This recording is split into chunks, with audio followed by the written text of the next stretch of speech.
Sa mahigit 24 na oras na pagsasagawa ng search, rescue and retrieval operation ng mga otoridad sa Barangay Gisadsurong, Baguio City, alas 2:30 na madaling araw ngayong araw, nahanap na ang pang-13 individual na natabunan ng lupa dahil sa pagguho. Ayon sa CDRRMO, 8 taong bata ang huling nahanap. 10 katao ang kumpirmadong nasawi at ang 3 katao naman ay kasalukuyang nasa ospital pa. Isang aso din ang nasagip ng mga otoridad. Nakaburol naman ngayon ang 6 na nasawi sa Cathedral of the Resurrection sa Baguio City. This morning, yung last victim natin is na-retrieve na natin. Ito yung 8 years old na bata. So all in all, yung 13 ang ating victims. Unfortunately, 10 yung casualty natin. Sa social media post ni Baguio City Mayor Benjamin Magalong, lubos ang kanyang pakikiramay sa pamilya ng mga nasawi. Pinasalamatan din niya ang naging effort ng 150 rescuers, responders at mga volunteers na hindi tumigil para mahanap ang lahat ng biktima. Samantala, nagpaabot naman ng tulong ang iba't ibang opisina, organisasyon at grupo sa mga nag-evacuate ng mga pamilya sa Barangay Gisadsurong tulad ng pagkain, damit at iba pang pangunahing pangangailangan. Sa datos ng City Social Welfare and Development Office, aabot sa 25 pamilya ang nag-evacuate sa Baguio International Academy at 2 pamilya naman sa mismong barangay hall. Siguro naman ma'am, baka sobra-sobra naman na kasi yung mga tulong nila eh.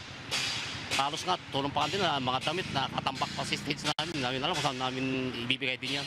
Ang sabi ko sa kanila ma'am, mag-ingat sila. At kung kailangan lang na sinasabi na mag-backwit sila.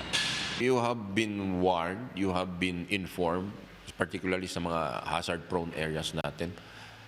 Kung nagsabi ang ating mga barangay officials na to preemptive evacuation, please do respect them at ipatupad natin. Marami tayong possible na evacuation kung hindi man sa ating mga relatives, yung ating mga multipurpose hall. At ito rin ang aming opisina. 2 floors po ang evacuation natin doon. Kaya pwede nating gamitin. Samantala, nagsagawa naman ng ritual ang barangay sa pamamagitan ng pagkatay ng baboy. Isa itong paniniwala upang hindi maulit ang insidente sa lugar.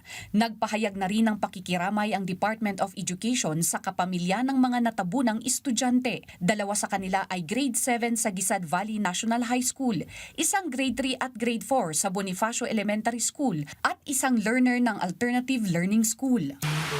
Andito tayo ngayon sa Barangay Gisadsurong kung saan nangyari ang landslide. Makikita sa aking likuran na mayroon pa ring pagguho ng lupa dahil nakakaranas pa rin ang Baguio City ng malakas na pag-ulan. Ayon sa CDRRMO as of today, umaabot na sa 48 landslide o rockfall incident ang naitala dito sa Baguio City. Kaya naman pinapaalalahanan ang mga pamilya o residente na malapit ang kanilang tahanan sa landslide-prone areas na agad lumikas kapag nakitang delikado ang lugar. Christine Bornolia sa Baway para sa Bayan.